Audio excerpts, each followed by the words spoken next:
Welcome to the first edition of Weekly Sports Talk with Ed. It's a new podcast I'm starting on my Excellence Sports channel. I'll be covering multiple different sports, uh, wrestling, basketball, football, baseball, hockey, bowling, golf, volleyball, tennis, soccer. Uh, Mainly covering those. I will talk about everything today, but those are the main sports I'll be covering on this new podcast. Our last podcast didn't turn out too well. Hope this one uh, goes well. It can last a while. And let's let's get into it. Guess I'll start with football first. Favorite NFL team, the Philadelphia Eagles. And by the way, I'm from Arkansas. This podcast is based in Arkansas. So no local teams really, except for college, but we'll get to that. But yeah, NFL, Philadelphia Eagles, favorite NFL team since 2016. Yeah, I was a big fan of Carson Wentz. And some of my favorite players, Lamar Jackson, love his game. Uh, Michael Parsons, even though he plays for the Cowboys, one of the best defenders, one of my favorite defenders in the league. And Keon Coleman, he's a rookie, hasn't played yet, but I enjoyed him at college. I expect him to have a good career in the NFL. Hope he have a good season, good rookie season with the Bills. We can go to college football. Clemson fan, been a Clemson fan ever since I started watching college football. They was dominating at the time. Haven't been dominating as much recently. Still been okay. Had some good seasons, but not what it used to be. And then in the NBA, favorite team, Los Angeles Lakers. Uh, yeah, became a fan during those like later years when Kobe was there. D'Lo was first on the roster. My favorite player in the NBA is Trey Young. Been watching him since college when he was at Oklahoma. So excited to see wherever he goes next if the Hawks decide to trade him. He's definitely one of my favorite players. Malik Monk played college ball at Kentucky, born in Arkansas. Love him, one of the best six men in the league. And Anthony Davis, love his game. Everybody made the jokes about his injuries and stuff, but he stays more healthy than a lot of other stars. Then for college basketball, this uh, Arkansas only local team because we don't have any professional sports. But for college, I do like a basketball team. They're pretty solid year round. And John Calipari is the coach now. MLB favorite team, St. Louis Cardinals, because my dad is a fan of the Cardinals. I've been watching baseball casually for a few years. Need to watch some more games this season, but I root for the Cardinals because my dad does. Then on to volleyball, Creighton women's volleyball team. Really enjoyed watching them play like 2 years ago. Became a fan of them. Just enjoy watching it. When it comes to wrestling and WWE, some of my favorites, AJ Styles, Becky Lynch, LA Knight, Jey Uso, Roman Reigns, Bianca Belair. Then AEW, it's not as many people that I like over there, and they're still relatively new. Just became a company in 2019. But I definitely say Darby Allin, he's out of action right now. But Swerve Strickland, MJF, Willow Nightingale, those are some of my favorite wrestlers across AEW and WWE. It's just an introduction of what this podcast will be about. The sports that I enjoy watching while I'm seeing fans of teams, wrestlers, athletes, all that, so they can transition into the next part of the podcast, which is AEW and New Japan Pro Forbidden Door predictions. AEW, I don't know how long they've had this partnership, but they do this once every year. They have Forbidden Door where the two companies they have different wrestlers from their promotion collide. And I'm gonna just be giving my predictions for each match.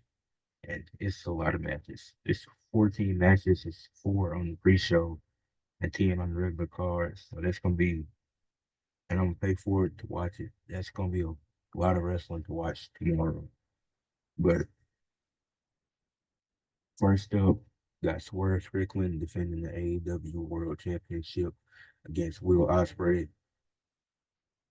They've been having a great feud. Will Ospreay won a match. I forget. It was a weird match. It was some type of gauntlet that Will Ospreay wanted to get a shot at the title, and they did a good job building up the rivalry between these two. And I think Swerve Strickland, I think he retains, and he should retain and remain the world champion. And I'm pretty sure that's the main event, and that's gonna be a good match. I just hope I'm not sleeping by time for that match, but I expect that to be a good match. Next up, the IWGP World Heavyweight Championship is on the line, and John Moxley is defending against uh, Tatsu Naito. And if I get some of these names wrong, I apologize. 'Cause some of these wrestlers I'm not familiar with, but I can predict John Moxley to win that. And I don't know what to expect out of a lot of these matches, so these predictions could be quick, and I'll give a review after the show is over. Uh, Next, TBS Mercedes Monet and Stephanie Bakir in a title for title match. The TBS and New Japan Strong Women's titles are both on the line in this match. I think Mercedes wins because ever since she got to AEW, they didn't put the title on her first match back as some, they really scrapped the rocket on Mercedes since they didn't had her. I don't know what to expect out of Stephanie, but I think she loses her titles. Mercedes, she holds two belts. Probably won't hold both of them too long. That's what I see happening. Next, you got the AEW Women's World Title match. Tony Storm defending against Amina Shikaya. Pretty sure I said that wrong. But this feud, they did a great job building this up over the last few weeks. It's just things that Thomas, Tony Storm, and that whole storyline is weird.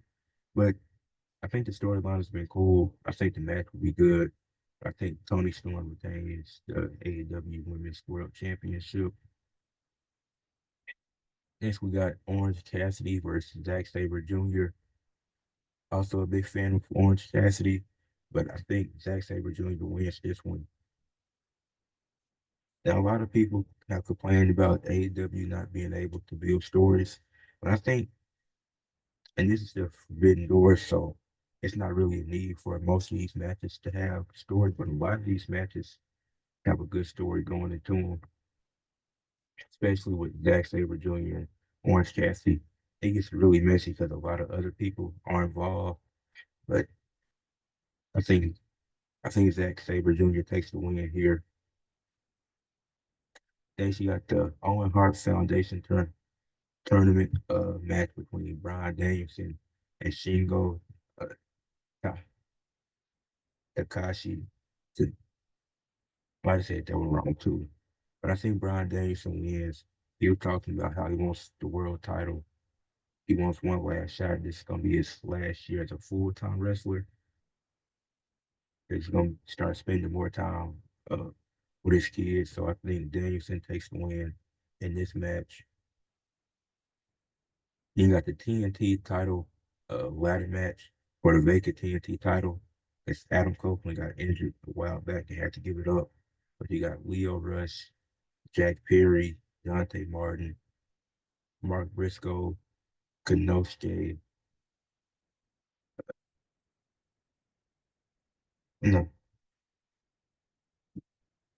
yeah, really forgot to say his last name. And Il Fantasmo. I really don't know who that is. I just found out he qualified this morning. but I think Jack Perry wins it because he's been in the loop with the elite, which I'll get to in a second. He's had some stuff going on with the elite, and I think they're gonna put the title on Jack Perry. He's done a great job as a heel, but and I think he's the best person in this match to win it. I don't think he's the best wrestler, but I think storyline wise, he's the best person to win this match. With this one going with him. Next, we got MJF versus Hechicero. I don't even know why this match is happening, but I'm predicting MJF to win that one. Now I'm getting to a point where some of these matches, I don't think they're necessary because 14 matches with 4 on the pre-show, some of that's just unnecessary. Yeah, but MJF for the win. Then you got a match between the Elite, which is the Young Bucks and Okada ver- versus versus the Acclaim and your Hiroshi Tanahashi. But I think the Elite take the win. It's not for the belts they have, but they're all champions, so it would make sense for a trio with champions, a tag champ, and whatever belt Okada has for them to just lose on the pay-per-view. So I'm predicting the Elite to win. That's what I'm saying about Jack Perry. He's been close with the Elite. That's why I'm predicting him to win that ladder match. Next, you got, I wrote all this down, but next you got Yoda, is Shama Titan, and Komura Takahashi versus the Mistrio Lucha Bros. I don't know how this match came about, and I've been following all week, been following the last few months, and I don't know how this match came about, unless it happened through Collision or something. Well, I've been following Dynamite and Summer Rampage. Don't really pay attention to Collision, but I'm predicting the Lucha Bros to win that one, even though I don't know what to expect out of either team. The next is Willow Nightingale and Tam Nakano versus Chris Statlander and Mono Wannabe. And the rivalry between Willow and Chris has been fun. They've done a great job with that. I'm predicting Willow Nightingale to get and Tam Nakano to get the win in this. I think they pull away and get the win, but I think the feud between Willow and Chris, I think that probably ends at All in Wembley Stadium. That's probably when their feud will end. Then another Owen Hart Foundation tournament match, but this time on the women's side, and it's Mariah May versus Saraya. I'm predicting Saraya to win this match. They've kind of been in the whole thing with Tony Storm and their feud, so it's kind of I don't know what to expect. I think like they've been on TV, but I don't think this match needs to be on the pay-per-view. I guess it made sense because it's part of the women's part of the Owen Hart Foundation tournament. Next, got Chris Jericho, Big Bill, and Jeff Cobb versus Samoa Joe, Hook, and Shibata. Samoa Joe, Hook, Shibata. They've been a came a trio over the last month or so, and I think they're going to get the win, especially because Chris Jericho, he definitely doesn't need it. I wouldn't be surprised if Jericho, Big Bill, and Jeff Cobb win. I think it makes the most sense for Joe, Hook, and Shibata to win this match. And then last is a fatal four-way tag team match between the House of Black, Private Party, Gabe Kidd, and Roger Strong, and versus Kyle O'Reilly and Tomohito Ishii. That's I don't know why this match is happening. I'm predicting the House of Black to win. I think they need it, especially after both of them had was who It was Malachi Black that lost to Adam Copeland at the last pay-per-view, if I'm not mistaken, or the one before that. But I think the House of Black, they got to get the win here. And that's it for my AEW New Japan Pro Forbidden Door predictions. And like I said, after I'm gonna pay the $55 to see it tomorrow. This ain't about police reports that you can always see it whenever you want to. Then I'll give a review after it goes off. That's it for that. And moving into the next topic, let's talk. Let's talk about the NBA draft. So a lot of people didn't know what to expect in the NBA draft this year because it wasn't like no clear cut guy number one, whatever. So no clear cut. He's going to be an all star, this and that. But I separated it into three sections. I have best picks, biggest reaches slash questionable moves, and top skills. So for the best picks, I'm gonna start with the Spurs, with them selecting Stephon Castle at number 4 from UConn. This is exactly what the Spurs needed. A guard to pair with Wemby. They can still got their veteran guard to help them or being either have them come off the bench or have them start with another guard to help Wemby out. But I really like this pick for the Spurs. Thought that was a great pick. Next, the Blazers at 7, taking Donovan Clingan from UConn. That's the Blazers. That's what they, even though they have DeAndre Ayton, doesn't seem like they plan on keeping him in the future. So it was good to get a center now. So when if you plan on moving Ayton, you can do that. Then last for the best picks is the Heat taking Khalil Ware at 15. I know you have Bam and Khalil Ware from Indiana. He's not going to replace Bam, but he's going to be a good backup to Bam. Because you don't really have, never really had a backup. Maybe you can run some lineups with Bam at the 4, Khalil Ware at the 5, or not. But you will have a solidified backup for Bam. So like those, I consider the top 3 best picks of the 2024 NBA draft. Now let's move into the biggest reaches slash questionable moves. The first one, and this is a questionable move, was the Rockets taking Reed Shepherd at number 3 out of Kentucky. Because I know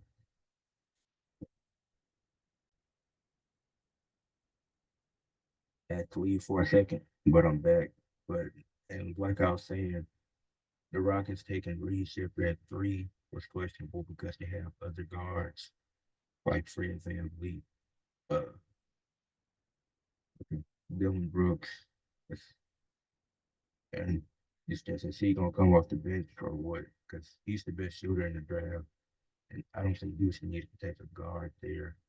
They could have traded the pick, or they could have took a wing, unless they plan on trading one of their guards.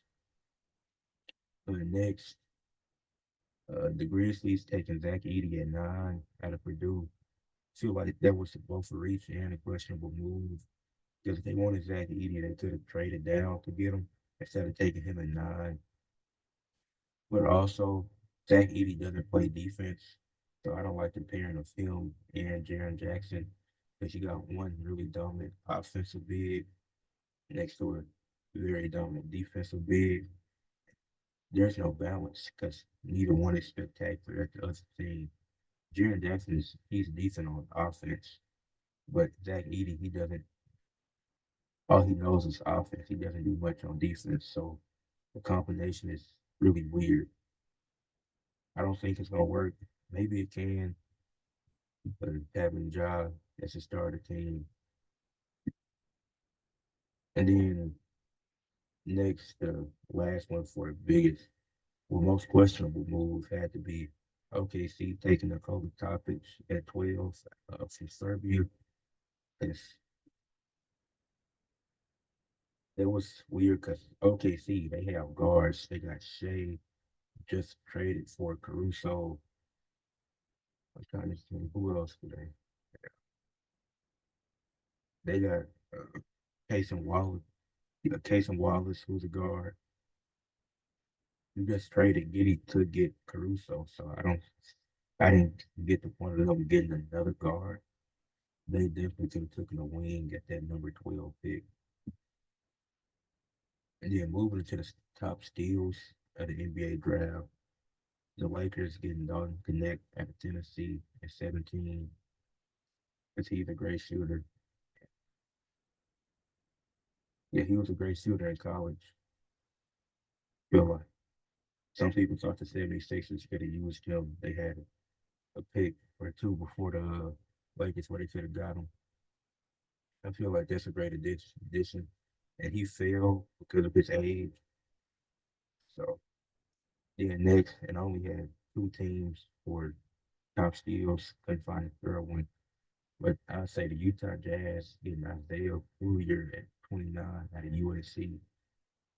He was USC's best player, and I thought he would have went the top 20. So the fact that he fell at 29 was great for the Jazz.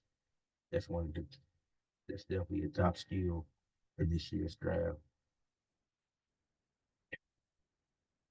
And overall, the draft was cool. It's now me personally, I wouldn't pay money to go and watch NBA, watch college players get drafted into the NBA.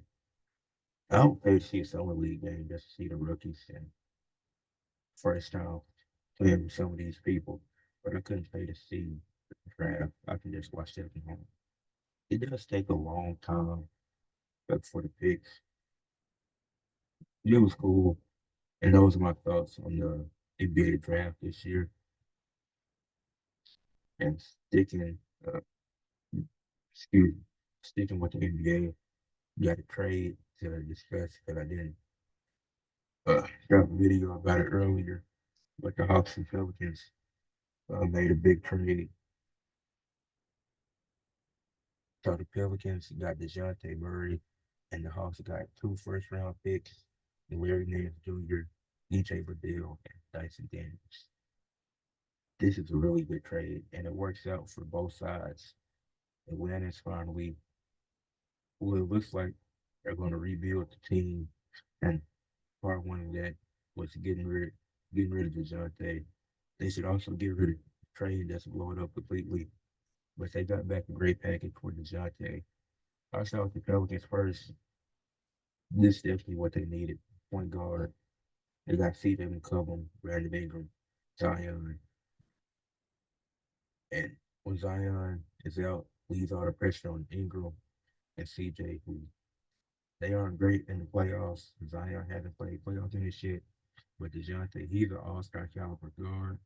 And so he's been an all-star the last couple of years, but he's been one before, and he still plays at a high level. Still a good defender.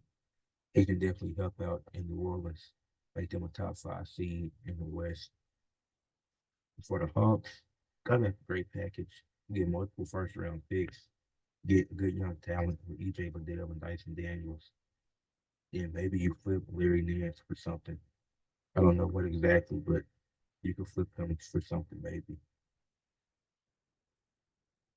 But hopefully Atlanta decides to blow it up, trade, trade young, or maybe you keep him, see how it works out. Keep him one more season and see how it works out. But those are my thoughts on that trade with the Hawks and Pelicans, since I didn't cover it earlier. And next, this is the last part of the podcast. I'm always do this at the end, and it's called Athletes of the Week. So from the different sports that I've watched, I'll be looking throughout the week to decide who I think was Athlete of the Week. And like I said, not all sports are gonna be covered today. Like baseball, I haven't watched. I just seen a few highlights this week, so I can't, and I haven't kept up with all the games. So won't be able to talk say who was the best MLB player this week, but it goes from Sunday all the way to Saturday. That's how I'm doing it. I'm gonna get reasons for each athlete that I pick. We'll start athletes of the week. First, I'm gonna start with the NHL because um it was Monday. Yeah, it was on Monday. The game 7 of the Stanley Cup happened. Florida, they were up 3-0, lost 3 games in a row, but won game 7. And the best player in that game, like I said in my video I did, was Carter uh, for Hazy. Not sure if I said that right, but he had 2 points, 1 assist, and he had a +2 when he was on the ice. So when his team was on the ice, they scored twice. When he was on the ice, his team scored twice, and he was responsible for 2 points. One that he scored himself, and one that he had an assist on.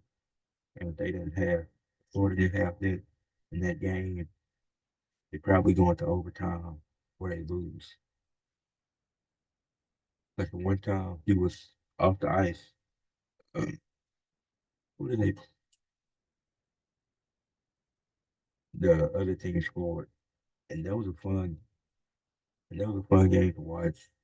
It was the last game of the NHL, so it's gonna be a while for missing the NHL again, as far as hockey goes. But that was the first person I want to shout out for athletes of the week. Next, let's go to WWE. Athlete of the week for WWE was Chad Gable. On Monday Night Raw, he had one. So the previous week on Raw, he got attacked by the Wide Six Blue. And then this past Monday, he had shades on, had security around him. Like he he had to protect himself, didn't want to answer no questions. Then he had a triple threat qualifying match with Brunson Reed and Braun Strowman to qualify for Money in the Bank. It was a little shenanigans from Judgment Day getting involved, but it was a good match. Gable got the win. He did his thing, qualified for Money in the Bank, looked great. All three guys that was in the match were great. And then towards the after this Chad Gable, he was in the back. He trying to go back to Alpha Academy because he need help. And Otis is like, you don't want that. You don't want to hear nothing Gable got going on. The Val follow Otis back into the room. Maxine's like, she'll try to talk to Otis. It's gonna be tough. So she going there. And when she go in there, the Creed brothers and Ivy now pop up. They ask Gable if he need anything. Gable told him that he needs some help. So I just really like the direction they're going with. And I think Chad Gable did a great job in his segments, playing off the beat down and needs help protecting himself, winning the match, qualify for Money in the Bank. That's why I chose him. Uh, Next, I go to and for AEW this week, went with the world champion, the Swerve Strickland. Him and Will Ospreay, they had, well, actually, Will Ospreay had a segment. It was going to come down between him and Will Ospreay, but it came down to Swerve for a reason, which I'll get to. It's on Dynamite this past Wednesday. MJF, Daniel Garcia, that was in the ring and talking. It was, then Will Ospreay interrupted, and he gave Daniel Garcia a title shot and an international title. But he also said once he wins the world title, that'll be on the line too. And the cameras cut to Swerve backstage, and he was like, he offering opportunities, and he ain't even won yet. He ain't even had the match against me yet. So I really like that from Swerve. He was like, can't be off. Like, we wasn't there, but he was just saying you can't offer these type of matches when you haven't won the title yet. So then Swerve and Osprey have a match, a tag match to end it against Gates of Agony. They got into it a few times. Will Osprey accidentally kicked Swerve during the match. Then Swerve purposely targeted Osprey, who moved out the way. They end up getting the win at the end. Then they both get their championships back. Osprey takes Warrior's title as he's walking away. Yes, Swerve attacks him, hit him with the house call, and get his title back.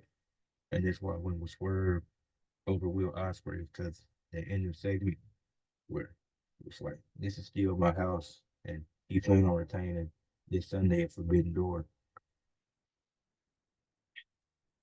Lastly, for the WNBA, on which Sabrina Ionescu had 2 games, went 1-1, averaged 24.5 points this week, 7.5 assists, 6.5 rebounds, shot 48.7% from the field, 30% from three, and 100% from the free throw line. So putting up the numbers, 50% winning percentage. It was only 2 games.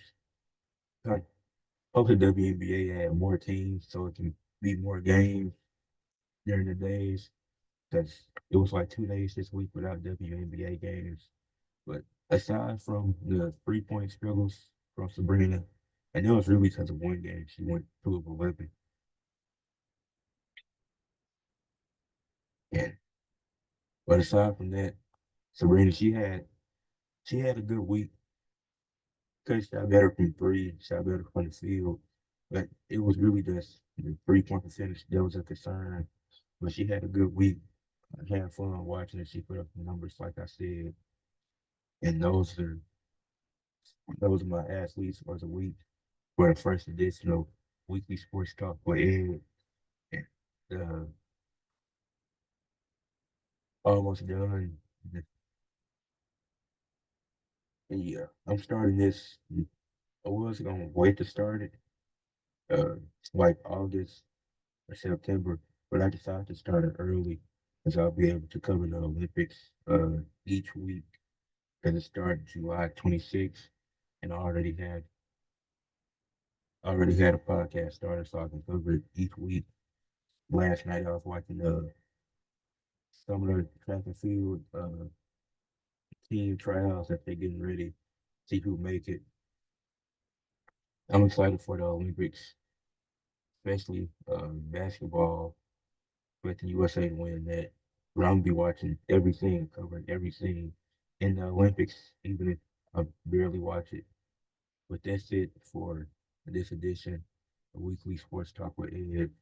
Uh, Leave a like on the video, subscribe to the channel, and comment your thoughts on the new podcast. Peace.